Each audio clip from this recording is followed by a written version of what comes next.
kembali di Kompasiana TV. Tadi salah seorang Kompasianer, Palan Budiman dari Madura, Jawa Timur, menyatakan KPK jangan galang dukungan deh. Itu mungkin seperti ingin menjawab bahwa kalau Presiden Jokowi kemarin menyatakan jangan ada yang berada di atas hukum atau sok berada di atas hukum. Anda dari Kompasianer ada yang setuju dengan pernyataan Pak Alan atau justru tidak setuju? Tanggapannya, mungkin Pak Daniel HT, silakan Pak Daniel.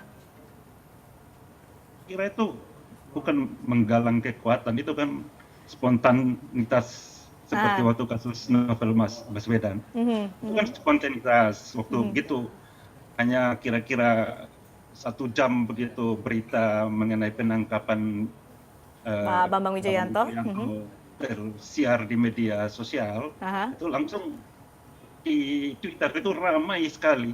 Tidak lama begitu gedung KPK sudah didatangi oleh warga. Saya kira itu spontanitas, sama sekali tidak dipanggil sama KPK. Oke, Pak Daniel, kalau kita menyimak tulisan Anda di kompasiana.com, Anda sangat pro kepada Presiden Joko Widodo. Dengan adanya beberapa hari terakhir yang semakin memanas, Anda berubah pandangan soal itu? Anda yang tadinya pro, kemudian sekarang mungkin ada sedikit perubahan. Anda kecewa? Kecewa, tetapi saya masih menaruh harapan besar kepada Jokowi. Ya, mungkin ada hal-hal tertentu yang kita tidak tahu, tapi menurut saya pangkal dari persoalan ini sebenarnya dari Jokowi sendiri. Kenapa Anda bisa bicara seperti itu, Pak Daniel? Ada indikatornya? Karena waktu seleksi menteri, ini kan sebenarnya Budi Gunawan ini kan juga termasuk salah satu calon menteri, kalau tidak salah mau dicalonkan sebagai Menteri Pendayagunaan Aparatur Negara. Nah, tetapi karena hasil seleksi dari KPK, salah satu dari calon yaitu BG ini mempunyai raport merah.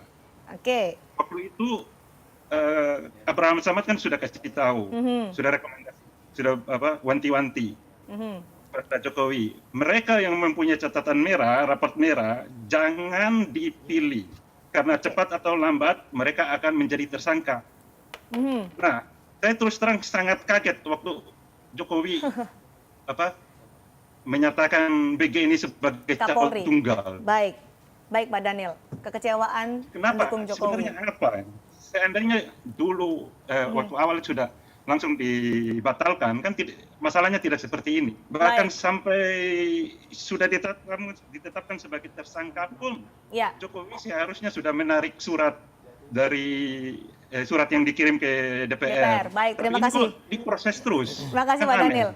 Oke, kita bahas dengan Mas Toto yang ada di studio. Kekecewaan seperti yang dirasakan oleh Pak Daniel juga ada sampaikan kepada Pak Jokowi kemarin. Iya, yang saya coba berikan input kan adalah suasana hati ketika ada kekecewaan di gedung KPK. Kedua, bahkan saya mengatakan dengan tegas bahwa ketika pidato Pak Jokowi disampaikan di Istana Bogor itu anti klimaks. Yang nggak sampai 3 menit itu ya?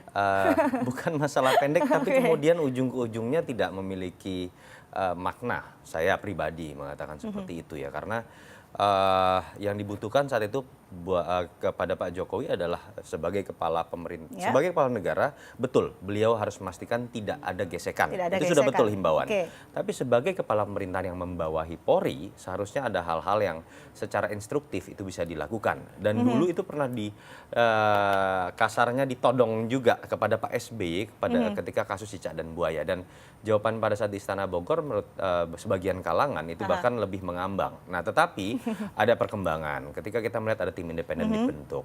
Lalu kemudian ketika walaupun tidak memuaskan semua pihak, tapi ada bahasa-bahasa yang lebih operasional atau yang lebih jelas batasannya seperti jangan ada kriminalisasi. Ini jangan menurut ada saya kriminalisasi. sudah ada perkembangan. Ada perkembangan. Dari Kompasianer, Anda juga mencermati pernyataan dari Presiden Jokowi. Tadi saya sudah tanya kepada Pak Sonata. Ada mungkin Anda yang juga mengkritisi soal apa yang disampaikan Pak Presiden Jokowi. Silakan. Pak Daniel boleh. Pak Daniel kecewa juga dengan apa yang disampaikan Pak Jokowi tadi malam. Mengenai apa? Mengenai pidatonya yang menyebutkan jangan ada kriminalisasi. Bahkan kriminalisasi disebut 3 kali oleh Presiden. Anda kalau kita mengikuti di media massa, saya itu baca majalah Tempo, saya lihat catatan transaksi rekeningnya BG, ada setoran-setoran dari perwira-perwira polisi di antara tahun 2000 berapa atau 2008. dari situ kan itu saja sudah sangat mencurigakan. Ya, terus saya mau kaitkan dengan apa yang ditulis Jokowi di Facebook tanggal 25 kemarin itu dalam bahasa Jawa. Yang kira-kira artinya itu kejahatan sehebat apapun akan hancur dengan lemah lembut. Berarti ini secara tersirat Jokowi sudah mengakui bahwa memang di dalam kasus ini ada penjahat yang luar biasa. Secara tersirat sudah diakui oleh Presiden. Berarti Jokowi kan sudah mengakui dalam kasus ini ada penjahat. Pak Daniel, tapi Anda puaskah dengan pidato yang disampaikan oleh Presiden Jokowi membentuk tim 7 juga? Itu yang tadi disebutkan harapan? Ya, semoga. Semoga? Ya. Anda melihat sudah ada ketegasan Presiden? Kalau tadi Mas Toto bilang ini sudah ada bentuk ketegasan. Ya, nanti kan dari hasil itu kan bisa kita lihat. Jangan seperti SBY dulu kan pakai bentuk tim 8. Tetapi hasil rekomendasi dari tim 8 itu kan tidak dipakai. Baik. Iya kan? Begini, boleh dikomentari Mas Toto. Saya mau jelaskan juga tadi bagaimana saya melihat ini sebagai sesuatu yang moderat. Mungkin tidak dipandang sebagai pilihan yang cukup berani dan tegas. Contoh, kenapa menunda pelantikan dan bukan langsung membatalkan?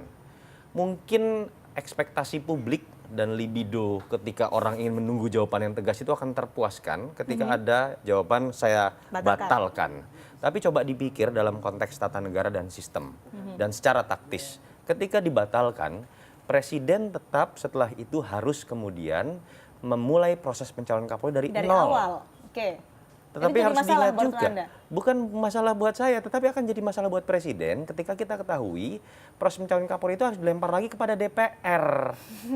Dan kita tahu bagaimana sikap DPR terhadap Budi Gunawan, dan bukan tidak mungkin itu akan dijawab dengan DPR bahwa proses yang kemarin pun tidak dihormati dengan membatalkan. Dan di situ ke depan akan ada masalah baru. Ketika ada vakum, ada potensi kevakuman, manakala akan terjadi konflik antara DPR dengan Presiden dalam konteks penolakan terhadap nama calon Kapolri yang baru. Ini hanya hipotesa, tetapi itu yang harus dilihat. Kemungkinan-kemungkinan seperti membatalkan itu bukan solusi yang terbaik. Bukan solusi yang terbaik, tetapi tidak bisa serta-merta pembatalan itu dijadikan opsi ketika aspek-aspek supportingnya itu tidak dihitung terlebih dahulu. Kalau Presiden misalnya sudah bisa menghitung dan mengkalkulasi politik bahwa nanti bisa jadi kok nama baru yang saya akan ajukan diterima oleh DPR juga, silahkan dilakukan. Mungkin saya sedang menerka Presiden belum berhasil melakukan hitung-hitungan yang bisa menjadi solusi. Itu menurut saya. Belum berhasil melakukan hitung-hitungan. Itu satu contoh ya. Ada tanggapan dari Kompasioner bergabung di Google Hangout? Mbak Nur Hasana, silakan. Begini, kasus serupa kan sudah pernah terjadi di masanya SBY. Nah, kalau SBY kan dari militer gitu. Nah, mungkin dulu rakyat pun kurang puas dengan penyelesaian kasus itu. Nah, sekarang kan Jokowi dari sipil gitu. Maksudnya kalau saya sebagai orang awam dan masyarakat yang ketar-ketir melihat situasi seperti ini, bagaimana kami percaya bahwa mungkin SBY Jokowi akan selamat misalnya, karena sekarang mulai ada wacana presiden baru lah seperti itu.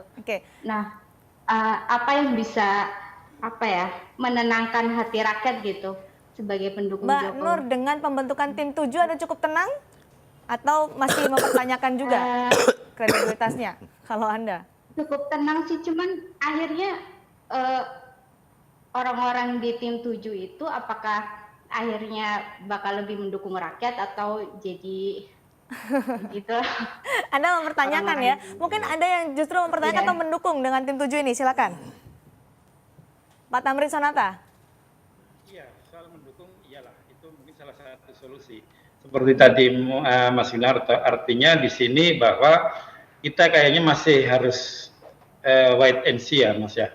Artinya mengambil jalan yang terbaik, tidak harus serta-merta dengan membatalkan atau apa hal yang mungkin ya itu tadi. Memang ini di sini akhirnya buying time gitu ya, artinya nah sampai seberapa lama gitu loh.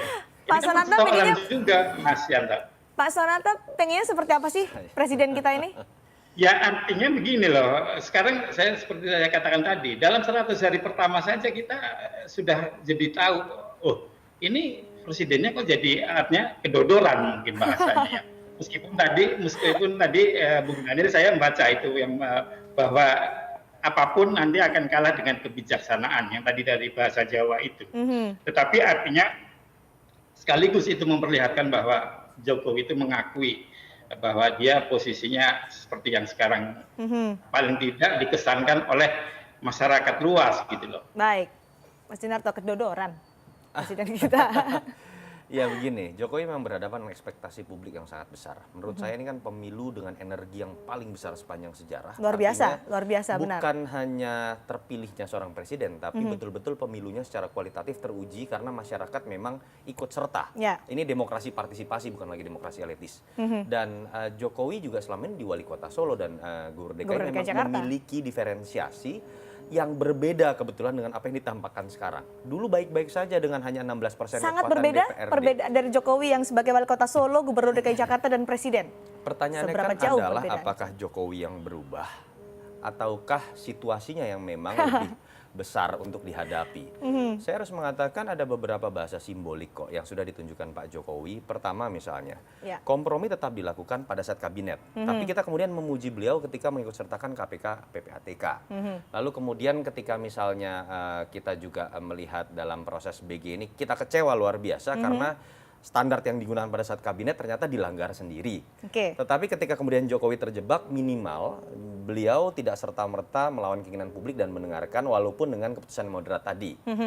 Artinya saya melihat ada sebuah upaya untuk mengubah tradisi transaksional yang selama ini ada dalam proses politik kita. Kita tahu SB membangun kekuatan koalisi sangat besar, lalu kemudian juga membentuk setgap dan segala Ya. macam. Tapi sayangnya yang saya coba lihat adalah Pak Jokowi seperti mulai lupa di mana batasan-batasan yang harus tetap digunakan ketika berkompromi. Saya ingin mengatakan begini, sulit juga kita mengatakan politik tidak mungkin berkompromi. Kompromi itu pasti. menurut saya pasti akan terjadi dalam politik, tetapi yang harus diharamkan itu bukan Baik. kompromi tapi transaksi.